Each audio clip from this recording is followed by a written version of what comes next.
Hi, everybody, and welcome to our podcast this week. We thought that we would do a series of podcasts episodes over time here on some important people in psychiatry, thinkers, leaders in psychiatry, historical figures from the past and from the more distant past and the more recent past, and even the present. So people I think that you are important for you to know about. You may have already heard about them. You probably have, a lot of these folks. But maybe there's aspects, sometimes you've heard about people, but you don't know much about them. And maybe there's some important aspects that I can help discuss with you. So we thought we start today with perhaps someone you've heard of, but is generally not well known and understood. And that's Emil Kraepelin, perhaps the most important person in psychiatry, in a way, in modern psychiatry at least. And I titled this episode, he's the most misunderstood psychiatrist in history and the most relevant. So the misunderstood part, I'll describe to you, I think, some of the issues about how people have interpreted his ideas. And the most relevant is how I think he's still relevant to psychiatry today. We'll touch on that, though we've gotten into that a lot in our webinars. Daniel Heringer is here with me today to help me discuss the topic as well, and to ask his own questions and to help coordinate yours. So feel free to put questions and comments in the chat as we go along. So we'll go about half an hour and see how this goes. So I'm going to share the screen. I'm going to type as I talk to you about Kraepelin, presenting my ideas as I'm thinking it through with you now. So if we can share the slides, Daniel, we'll start with that. I think we're going to have to press share, and then I have to put it up. All right. Okay. Let me do that. Okay. Okay. So hope you see it. Yes. So historical figures in psychiatry is going to be the series we're going to be doing. And we're going to start today with Emil Kraepelin, who you can see here. This is what Kraepelin looked like. He was a German psychiatrist from about 100 years ago. And I'm going to start telling you some about him and about his ideas. He's the person that introduced into psychiatry the idea of what's now called schizophrenia and manic-depressive illness, or bipolar illness and unipolar depression. So he really is very central to psychiatry in the last century, but he is misunderstood. So let's talk a little about who Kraepelin was and the timeline. He really wrote his textbooks, which have had this major impact in the 1890s. It started in the 1880s and went into the first decade of the 2000s as well, of the 1900s as well. But really, the 1890s is when he wrote the main features of his textbooks. And Kraepelin's influence on psychiatry was through his textbooks. He didn't publish a lot of scientific journal articles that were research studies on a group of patients. And that's not how he influenced the field. What he did instead was write a textbook, a basic textbook of psychiatry, which he then edited and revised over and over and over again. And this textbook became the source that people used to teach psychiatry and understand it in the late 1890s. Now, one reason that this time frame is really important is that this is when psychiatry became a profession, around the year 2000. Before that time, before around, not 2000, 1900, before the year 1900, there was no psychiatry. Psychiatry was a part of the study of a treatment of specialists in nervous and mental disease, specialists in what was called nervous and mental disease. And there were really two groups, the alienists, who treated the mental illnesses of severe mental illnesses of patients, in asylums, and then the nervous disease doctors who treated more milder conditions in clinics. The nervous doctors became neurologists, and the alienists became psychiatrists. So in a way, the differentiation between psychiatry and neurology,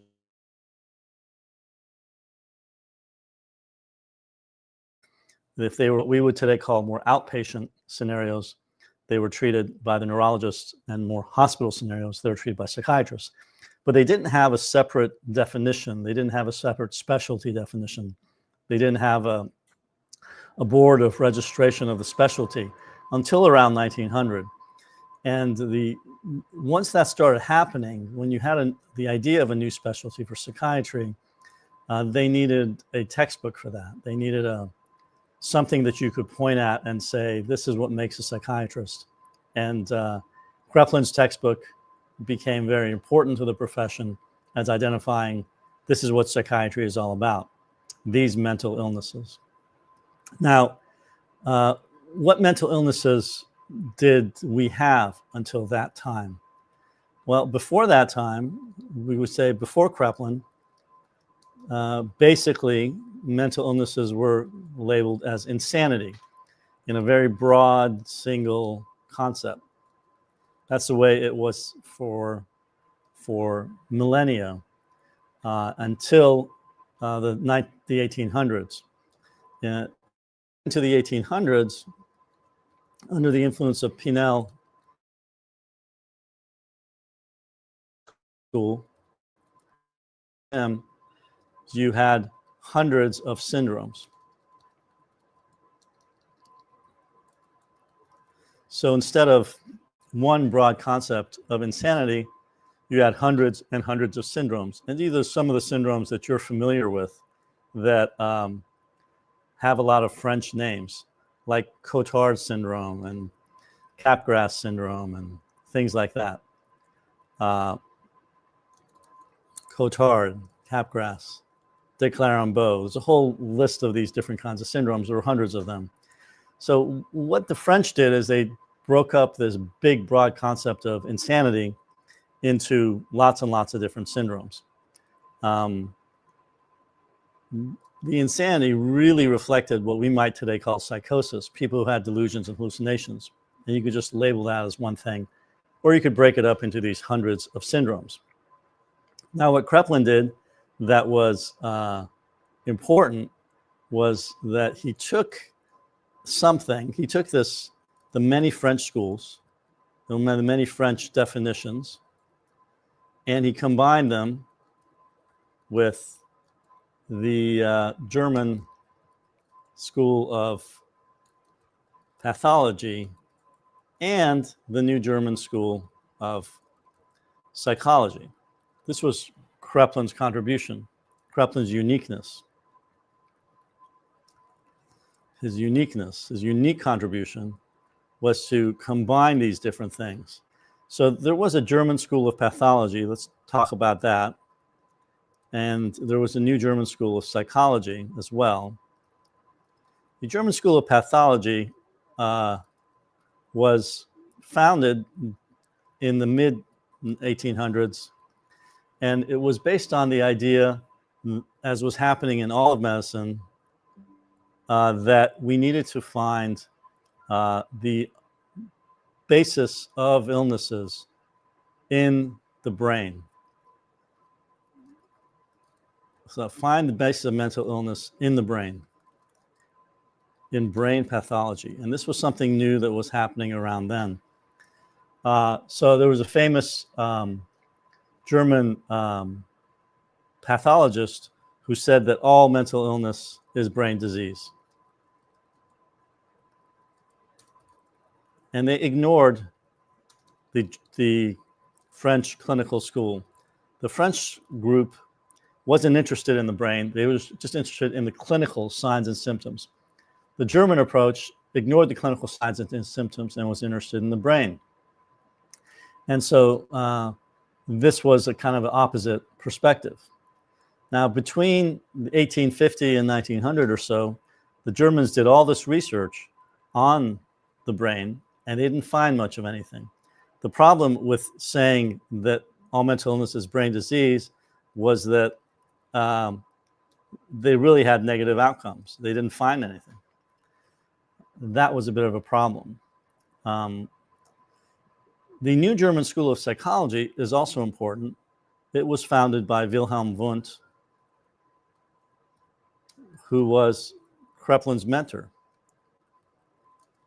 Wundt is most especially well known for the idea of experimental psychology. So psychology was a completely new field in the late 1800s, and Wundt was the founder of it. And instead of looking at the brain, or instead of looking at signs and symptoms of illnesses, Wundt's approach was to say, hey, let's look at things like normal mental function and study that. And this would be things like affect, thought, and will. That was some of the breakdown that Wundt made of the normal human psychology. So what Kraepelin did, having studied under Wundt in his undergraduate years and later, and in fact, Kraepelin wrote his main dissertation was titled "The Place of Psychology in Psychiatry." So he was taking a totally new discipline, psychology, and arguing that it was relevant for a totally new profession, psychiatry. All of this was new back then. So Kraepelin said, you know, the German and the French schools have been at odds with each other, and they haven't gotten anywhere. And it turns out that you can't define mental illness based on brain diseases, but the French clinical school is too complicated and it totally ignores the brain. He said, let's try to combine these two. And also there's this whole new way of thinking about human psychology from Wundt. Let's apply that too. So he took the couple hundred French diagnoses and he said, okay, let's look at the brain in all these different conditions. And let's look at normal mental function and psychology and try to understand them that way. And so what he came up with was applying Wundt's ideas, and then looking at pathology. He found that there were diseases of affect, diseases of thought, and diseases of the will. The disease of affect he called manic-depressive illness. The disease of thought he called dementia praecox, which later got labeled schizophrenia. And the diseases of the will he related to addictions and also to abnormal personality. And that's where we started getting some of the basic distinctions in psychiatric diagnosis that we still use today.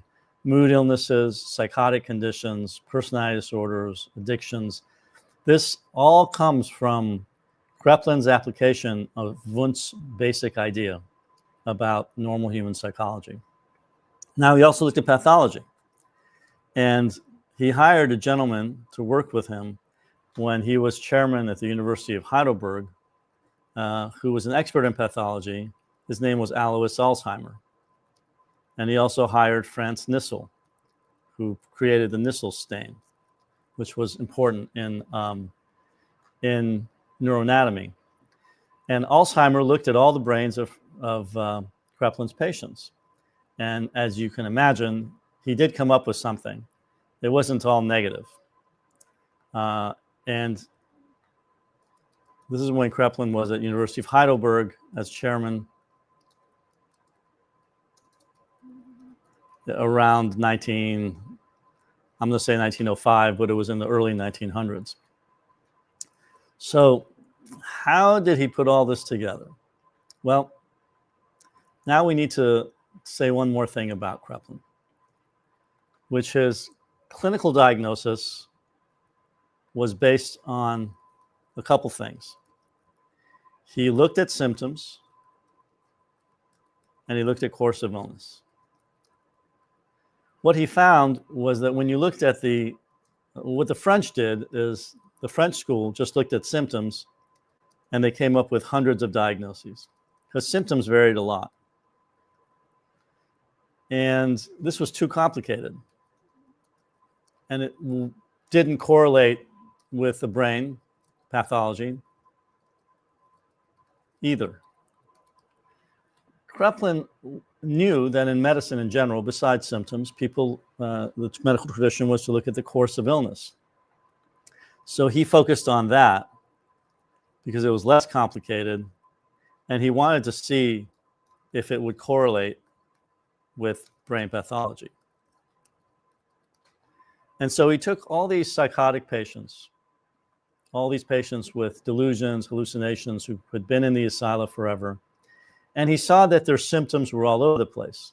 Sometimes they were sad, sometimes they were happy, sometimes they were angry, sometimes they were agitated, sometimes they couldn't concentrate, sometimes they could, sometimes they slept too much, sometimes they slept too little, sometimes they ate too much, sometimes they ate too little. Their symptoms were all over the place. The symptoms were not really meshing in any kind of clear diagnosis. But he found when he looked at them through the lens of course of illness that there was more clarity. And so what he found was that there were a couple different aspects of patient presentations when you focused on the course of illness. And that is that some groups had an early age of onset and were psychotic. That means they had delusions, hallucinations. Some had a late age of onset and were psychotic. That's one course of illness distinction that was clear to him. The other thing that he found was that in the early age of onset with psychosis group, some had an episodic course and some had a chronic course. In the case of the episodic courses, the symptoms came and went. And when they went, there was a natural recovery or remission, at least for some time, meaning months, years. In the chronic course, the symptoms were constant and there was no natural recovery or remission. And in the chronic course group, it often ended in dementia, meaning classic memory problems. In the late age of onset with psychosis group, he found that it was chronic. It was not episodic. And again, there was no natural recovery or remission, and it ended in dementia. He gave the brains of all these groups of patients to Alzheimer to check out. And Alzheimer found that in the episodic course group with a normal age of onset, you had a normal brain. In the chronic course group, which ended in dementia, you also had a normal brain. In the late age of onset group, in the psychosis patients, Alzheimer found an abnormal brain with neurofibrillary tangles and plaques, which is now called Alzheimer's disease. So Kraepelin discovered 3 diseases by applying the criterion of course of illness to clarify the diseases as opposed to relying on symptoms, because the symptoms were non-specific in all these conditions. They were overlapped. But he could show that there was differences in course of illness the way I just showed you based on age of onset and episodicity and chronicity. And he applied the pathology. And with these methods, he then diagnosed these 3 diseases: manic-depressive illness,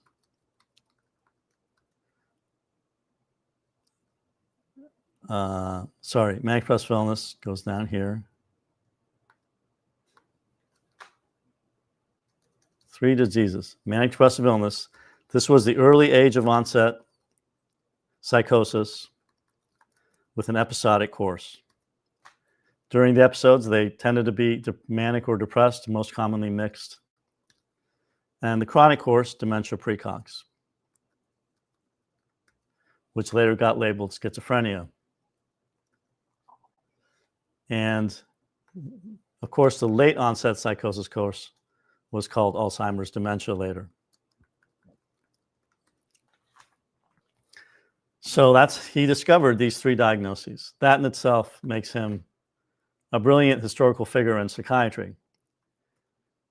Now, he had a lot of influence during his time, but he was misunderstood, and his relevance was lost over the years. So I want to turn to that. He was misunderstood because people focused on his concept of dementia precox. And they really didn't focus on his concept of manic-depressive illness, or manic-depressive insanity, as he called it. Dementia precox became relabeled very soon in 1911 by Eugen Bleuler as schizophrenia, combining Kraepelin with Freud's ideas. In other words, he dropped the concept of dropped course of illness as important, even though it was the core of Kraepelin's thinking. And instead, he focused on current psychotic symptoms, like hallucinations and delusions. So schizophrenia is a very different concept than dementia precox, because dementia precox, as the name implies, is all about the course of illness. Precox means the age of onset is in adolescence, and dementia means it's chronic and worsening and actually ends in actual dementia, which is the case we found out now with schizophrenia. Whereas the schizophrenia, the way Bleuler defined it, meant just having delusions or hallucinations at any time. That led to massive overdiagnosis.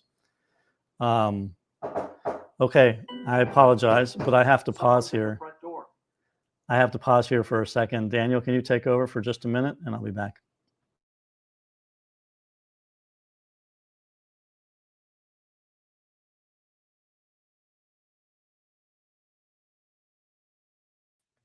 Okay, I was mute there for a second.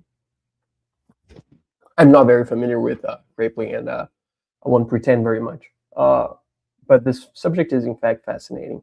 I would encourage, as we wait here for Dr. Ghaemi to come back, if you can send your comments and questions here, and we're going to go over that in a few minutes.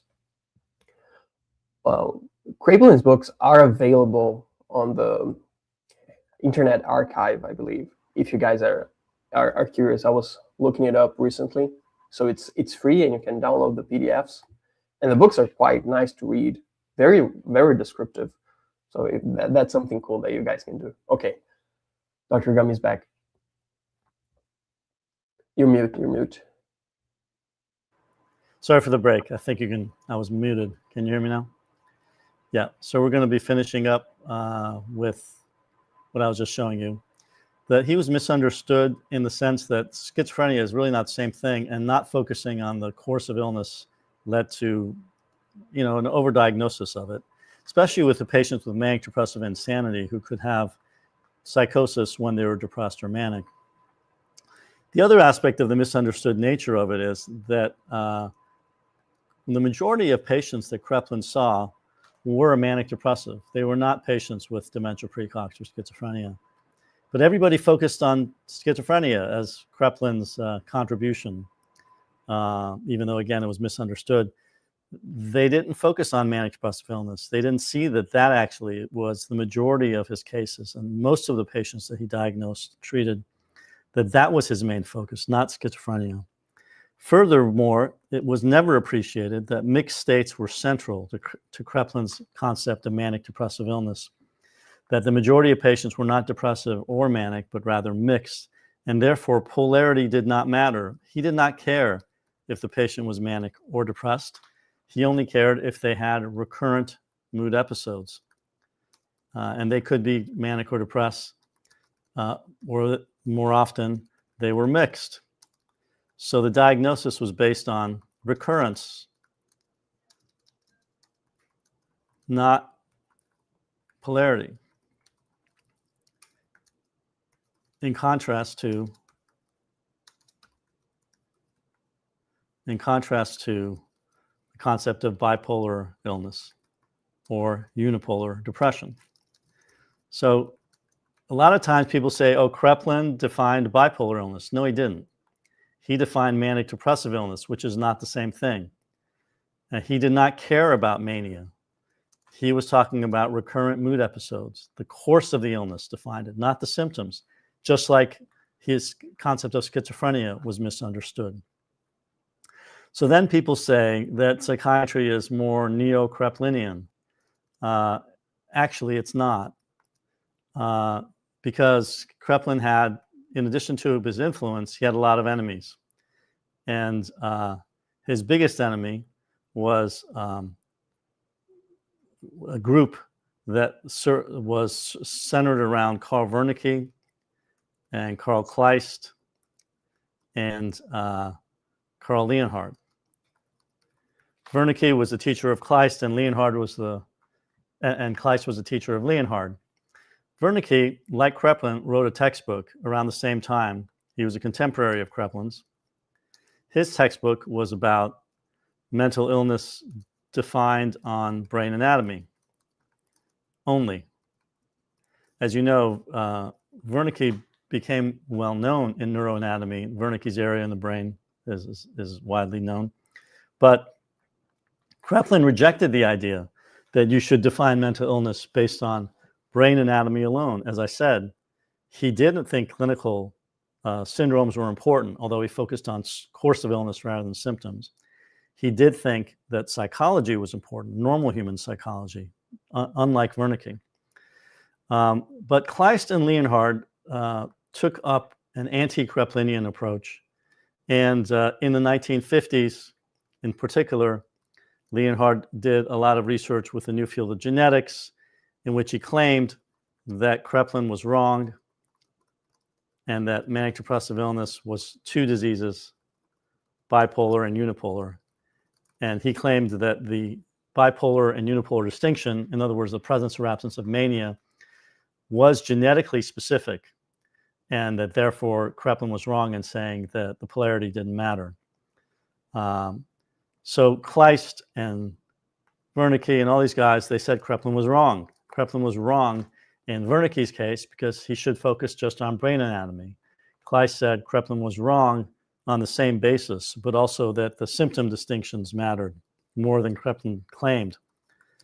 And Leonhard took up that same approach and used genetics to support it. And then in DSM-3 in 1980, Leonhard's ideas were accepted. They were accepted for bipolar, unipolar, and Kraepelin was rejected. Although Kraepelin's ideas were accepted for schizophrenia. So people say DSM-4 was neo-Kraepelinian. Well, it was in a way because it introduced a course criterion for schizophrenia. You had to have 6 months of chronic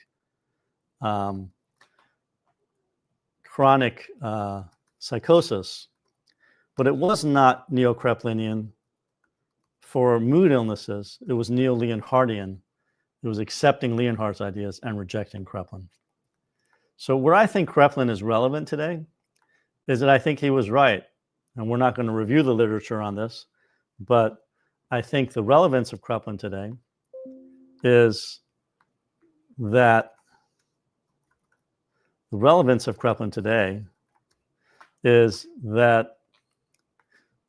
now we have about 100 years of natural history research, of genetics research, and of treatment research. But, more importantly, the natural history and genetics. And it mostly supports Kraepelin's basic diagnostic scheme distinctions,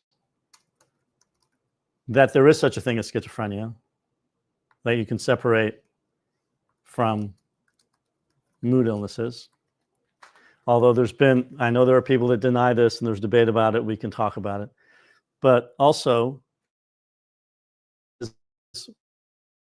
one illness, not the bipolar unipolar distinction, which goes against DSM and contemporary, of course, psychiatry. And in that sense, Kraepelin is not part of contemporary psychiatry. His concept of manic-depressive illness is not accepted. His concept of schizophrenia is more accepted. So he's only partially accepted. And the last point I'll make, what's not accepted and should be understood more, is Kraepelin's view that diagnosis is prognosis. The course of illness is central to making diagnosis, and that symptoms matter much less. Again, in contrast to the DSM system, where everything is about symptoms, basically, and course of illness usually gets very little attention. So I think if we return to these ideas of Kraepelin, of paying much attention to the course of illness and of understanding that manic-depressive illness is one thing and that the bipolar unipolar distinction is not true, we would be able to practice psychiatry more scientifically and effectively. And that's a lot of what I teach in my courses and webinars and such. So I'll stop here, and I thank you for your attention.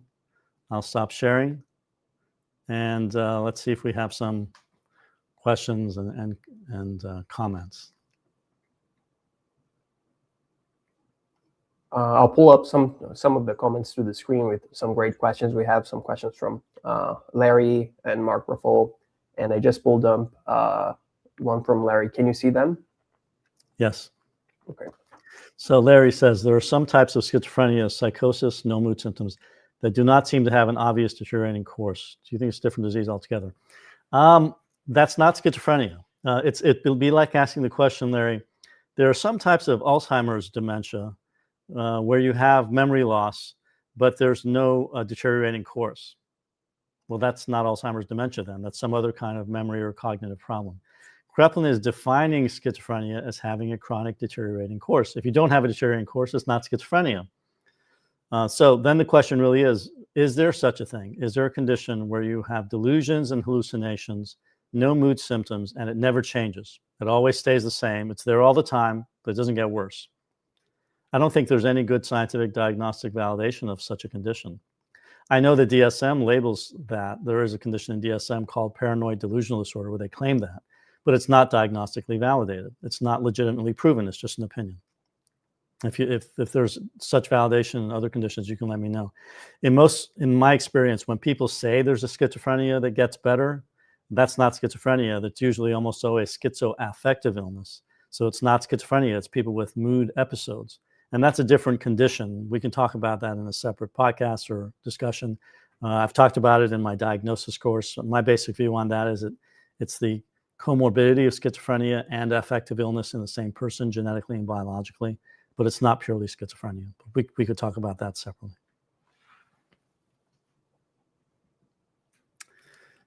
And you say, and just like bipolar is not equivalent to schizophrenia, just like bipolar disorder is not equivalent to manic-depressive illness, is schizophrenia not equivalent to dementia precox? Yes, with the proviso that the DSM defines schizophrenia is more similar to dementia precox because it requires a 6-month chronic criterion. But maybe 6 months is too low. And as you know, there's the concept of schizophreniform psychoses. These are people who have schizophrenia symptoms for less than 6 months, and then it gets better. There's not clear data on the 6-month criterion. Maybe it's a year, or whatever. But certainly people can have brief psychotic episodes, and it's not schizophrenia. And the current definition of schizophrenia may be a little broad, probably is, more broad than Kraepelin's definition of dementia precox still. Kraepelin had a very narrow definition of dementia precox and a very broad definition of manic-depressive illness. That's important to point out. DSM has a broad definition of manic-depressive of schizophrenia and a very narrow definition of bipolar illness. So they differ in that way. Mark Ruffalo, hi Mark. Kraepelin is often characterized as staunchly biological, but isn't it true that he believed that a subset of psychiatric conditions were of environmental causation? Good point, Mark, and I didn't get to it, meant to get to that. And I tried to make that point. Let me actually make this point because it's a very important point. This is another way in which Kraepelin is misunderstood. So pull up my slides. So let's go back to the misunderstood. So we should add another slide here about Kraepelin being misunderstood. He's misunderstood as biological, as the founder of biological psychiatry, and as biologically reductionistic. Actually, this is not true because, as we said, he applied psychology for the first time in a systematic way to psychiatric diagnosis. Now, well, we should say maybe experimental psychology. The French school did apply psychological concepts, but they didn't have any clear notion of what psychology was. Psychology wasn't a profession, really, in the mid-1800s. It wasn't a profession until around the same time as psychiatry, around 1900. And Wundt is usually credited as being the founder of the profession. And Wundt's ideas were applied for the first time to psychiatry by Kraepelin. So he was not biological, he was also psychological. Yes, he was biological in relation to dementia precox and manic-depressive illness. He was biological in relation to those conditions, but he was psychological in relation to many other things, including addictions, as I mentioned earlier, and personality states. And he got into a little bit the war hysteria issue, which he viewed as kind of malingering. He did not agree with Freud that this was about unconscious emotional states. He thought that most of the patients that we would say today had PTSD in World War I were malingerers. Now, he might be obviously wrong about that, but at least it's a psychological concept, malingering. He definitely thought had to do with the will, and it was a psychological thing. It was not biological. He was actually a major advocate of prohibition, which was highly unusual in Germany at that time. And he himself became a teetotaler, which was really uncommon.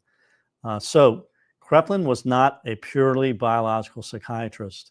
He also valued psychology, but he applied it outside of manic-depressive illness and schizophrenia.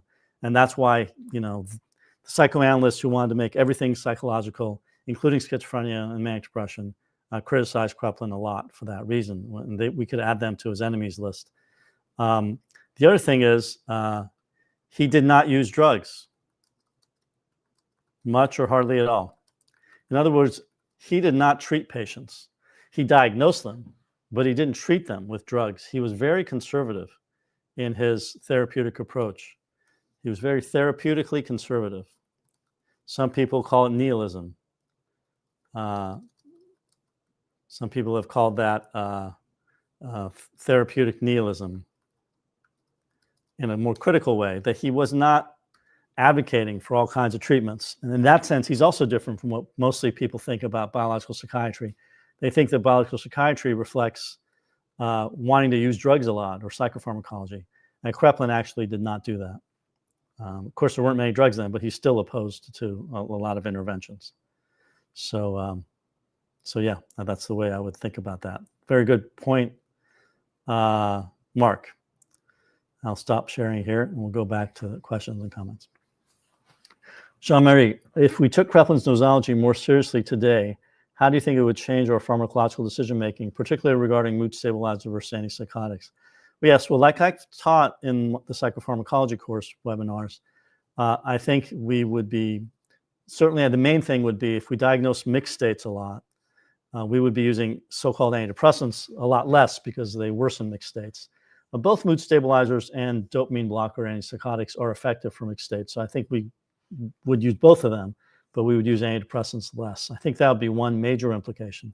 Another one would be if we define manic depressive illness and not bipolar or unipolar, we would be using antidepressants a lot less in the unipolar depressed patients, especially long-term for prevention of mood episodes where they're actually proven ineffective, contrary to popular belief. And we wouldn't be thinking of them as different drugs. And that if you're unipolar or so-called major depressive disorder, you should get so-called antidepressants. We wouldn't be thinking that way. And if you have if you don't give people lithium unless they're bipolar, we wouldn't be thinking that way. We would be using lithium and the mood stabilizers much more broadly outside of the bipolar group in the unipolar group as well. Of course, these days people are using antipsychotics in both groups, so I don't think that might change as much. But we would use mood stabilizers, I think, a whole lot more if we had the Kraepelinian nosology. And that is exactly what I advocate in my teaching, and that's what I think the scientific research most supports. So thanks for that excellent question, Shamri. All right, Ahmed, how are you? Bloiler has noted the episodic course of some patients with schizophrenia. Later data showed about 19% like this episodic course. Do you have a new insight? Bloiler was wrong about the way he defined schizophrenia, Ahmed. That's the problem. He defined schizophrenia as having psychotic symptoms at any time. And that includes, therefore, people with bipolar illness and unipolar depression, who of course have an episodic course, but that's not schizophrenia. I'm going to push a little bit more on this question here, Nassir. Okay. We do see a distinction. However, Kraepelin noted that there were some patients that would have episodes of psychosis that would return not fully to baseline. They could have some remaining symptoms, but there would be crisis moments, and that over time, over 2 or 3 of those crisis episodes, then he would see the dementia or the idiocy setting in. So one of my questions is, when he was creating this distinction, was he making predictions of what was going to happen if, like, a person has the first psychotic episode of early onset, for example? Was he making predictions of what was going to happen, or he was this diagnosis that he was making was only looking backwards through the course of illness after multiple episodes? Well, I think it's both. I mean, when he developed the diagnostic scheme, it was looking backwards because he didn't have the evidence before that. So you got to remember the patients that Kraepelin was using were patients in the state hospitals that he managed, and they were in those state hospitals for a lifetime. And once they went in, for many cases, you'd go in their 30s and they were there till they died in their 70s or whatever. If they were chronic, they just stayed there. If they got better, if they were episodic and they had some recovery, then they could leave the hospital. But even that was usually after a number of years often. But, you know, it was a big difference to be in the hospital for 3 years versus 30 years. You know, for us, that all seems like a long time, but back then that was the distinction. So the manic depressive illness patients would have a melancholic episodes for 2 or 3 years untreated because there was no treatment. He didn't do anything. And then they would leave when it naturally got better, and they'd be out for 4 or 5 years. And then they'd come back again for another 2 or 3 years. The dementia precox patients went in and they never left because they never got better. So another misunderstanding of Kraepelin was that he claimed that the manic depressive patients recover, meaning they get better forever. No, he never said that. They get better enough to leave the hospital, but that doesn't mean they never come back. In fact, they usually did. And that is the distinction between manic depressive illness and schizophrenia. Manic depressive illness has episodes that go away, but they come back. Schizophrenia, that's chronic, it doesn't go away. So so initially he was looking backwards. Now, once he had a schema, then he could look at patients and say, okay, it's the first episode, we don't know what this is. You wouldn't make a judgment. But after the second, but if the episode never went away, the first episode was the last episode and it was the 24-hour-a-day episode for 30 years, well, there's your diagnosis. That's schizophrenia. Because there's no episode. It's just an illness that starts and never goes away. Once you saw an episode, it doesn't matter if it was the first or the second or third. If it went away, then it wasn't schizophrenia anymore. It was manic depressive illness. Now, it's true that with manic depressive illness, you have a subgroup of patients who have recurrent episodes, and over time, they get worse. It's not all the patients. It's about 20% based on recent research. They have more cognitive impairment in between episodes. They can even get, they have a 4-fold increased rate of dementia that we now know. So the dementia is the outcome of schizophrenia. It's also the outcome of manic depressive illness, it turns out. And Kraepelin did see that in a subgroup of patients more clearly, who would become also having more chronic symptoms. Now, in some cases, they developed chronicity enough that we would label them schizoaffective. But that's still manic depressive illness with worsening psychosis. It's not schizophrenia. It's not a completely different disease. And it's not its own disease. Schizoaffective is not a valid, legitimate diagnosis, which we can discuss in a different course. When you look at the diagnostic validators of symptoms, genetics, and course of illness, it doesn't distinguish from other diagnoses. It's a severe form of manic depressive illness in some cases. And I think that's what Kraepelin was seeing and describing, although he wasn't labeling it that way. Alrighty. Let's keep going then. Larry making another call. Larry, in response to my prior question, was speaking more about recurrent psychotic episodes where the patient is able to maintain regular functioning in between and baseline function does not worsen over time. Okay, well, I mean, is it recurrent psychosis without mania or depression?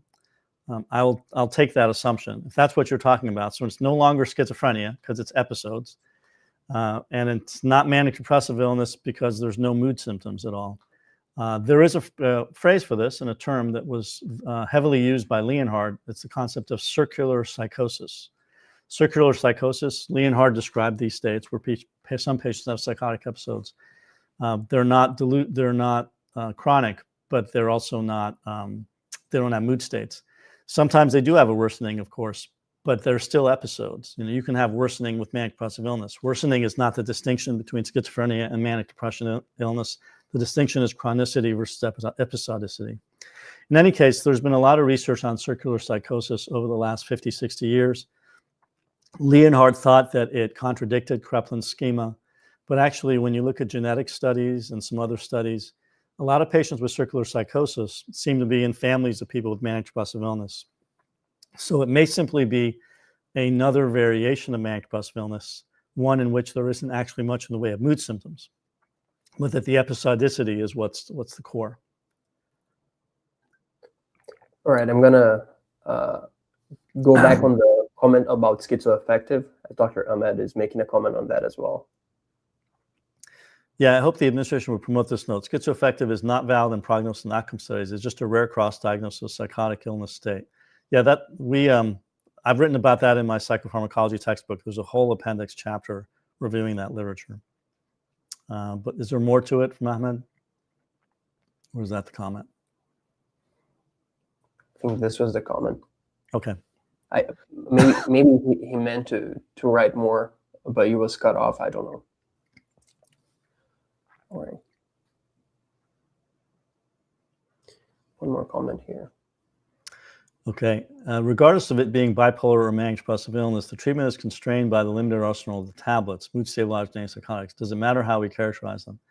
Yes, it matters if we get at the truth regarding a diagnosis, irrespective of what our treatments are. The truth always matters. There are many diagnoses we have no treatments for, but it's still important to know what they are correctly, partly because if you miscorrectly describe them, then you won't get better treatments in the future because then you're doing research on false concepts. So it does matter. But even on a pragmatic way, which is where you're asking it, just as a clinician, I don't think that we have a limited arsenal of the tablets, mood stabilizers, and antipsychotics. We have about 20 antipsychotics and 4 good mood stabilizers. That's a lot of drugs. And also, as you know from our previous discussions, lithium is widely misused and dosed incorrectly. And so it's not limited at all. By itself, it's very effective in many, many people. So if we diagnose a manic depressive illness more broadly than bipolar, we could help a whole lot more people with these highly effective medications, of which we have much more than a limited arsenal, but actually a quite good one. Jean-Marie, if not mistaken, Kraepelin seemed comfortable with diagnostic uncertainty and evolution over time. Has modern operationalized diagnosis created a false sense of precision? So yeah, this is another issue that has come up. Kraepelin in his later years, and I think it was like 1921, he died in 1927 or so. In his very last revision of his textbook, he walked back a few points, which some people like to make a big deal about. Those who, in Germany in particular, who support Leonhard, who disagree with the whole Kraepelinian dichotomy of schizophrenia and manic-depressive illness. They claim that schizoaffective illness contradicts the dichotomy. They're wrong for the reasons we've given, and we can discuss more. But they point out that Kraepelin did notice these schizoaffective patients who had both symptoms. And he talked about them in his last revision of his textbook and raised the question whether he himself was wrong in making the distinction between schizophrenia and manic-depressive illness. He didn't know at the time what later has come out in studies on schizoaffective illness in the last couple decades, that indeed it is not common, contrary to your popular belief that you might have based on clinics where people diagnose schizoaffective a lot, 20, 30, 40% of patients in some hospitals are diagnosed with it. Well, we know that contemporary American practice is very sloppy. These diagnoses are not carefully made, and they're not really solid for research purposes. When you look at research studies that carefully make diagnoses of schizoaffective illness, it's a fraction of 1% of the population. Schizophrenia is 1% of the population. Manic-depressive illness is 5 to 10%. Schizoaffective is a fraction of 1%, 0.5% or less. So it's actually not a lot of people. It's just a rare, I think, random comorbidity of these two diseases, schizophrenia and manic depression. Just like you can have a comorbidity of diabetes and, I don't know, gout just by chance. There'll be some people who have that. And then the symptoms are overlapping because of that.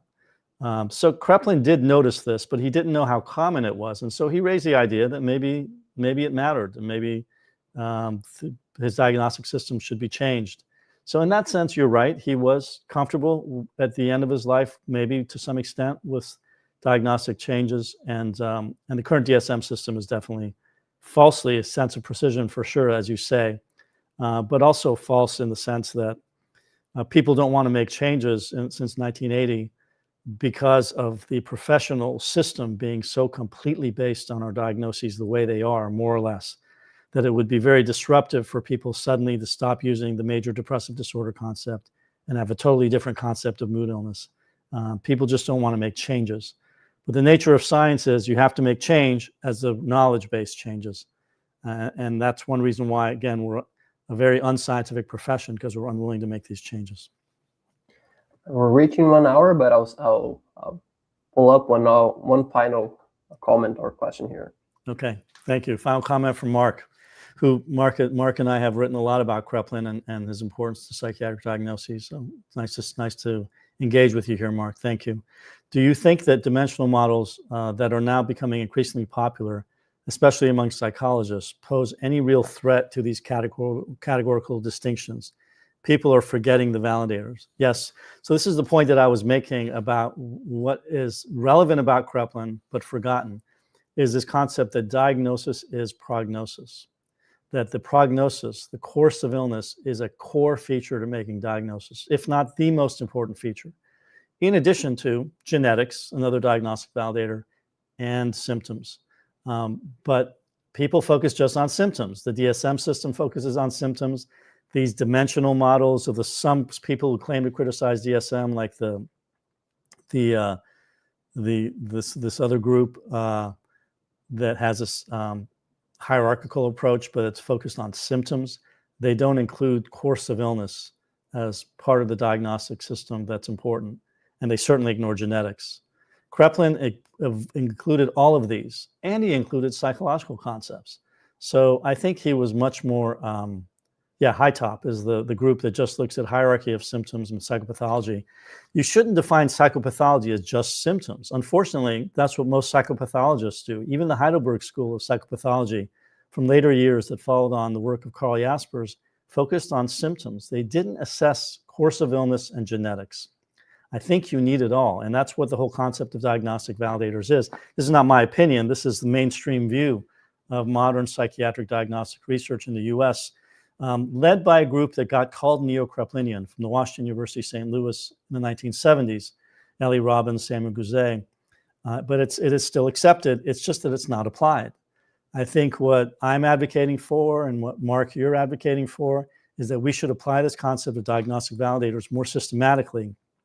It was applied in the 1970s with the research diagnostic criteria. I've suggested a new clinical research diagnostic criteria to apply it again in the 21st century. High top is a waste of time. It forgets this. DSM completely rejects it. this is what we need if we're going to move forward.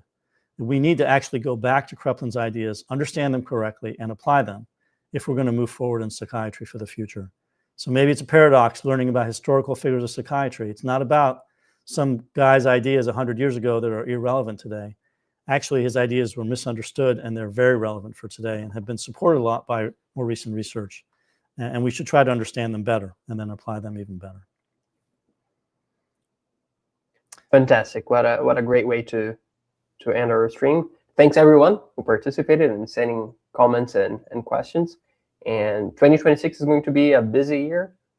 We plan on doing a lot of projects, and we hope that you all can join us and participate in building this community to rethink, review psychiatry, and learn together. All right. All right. Thank you, Daniel. Thank you all for coming.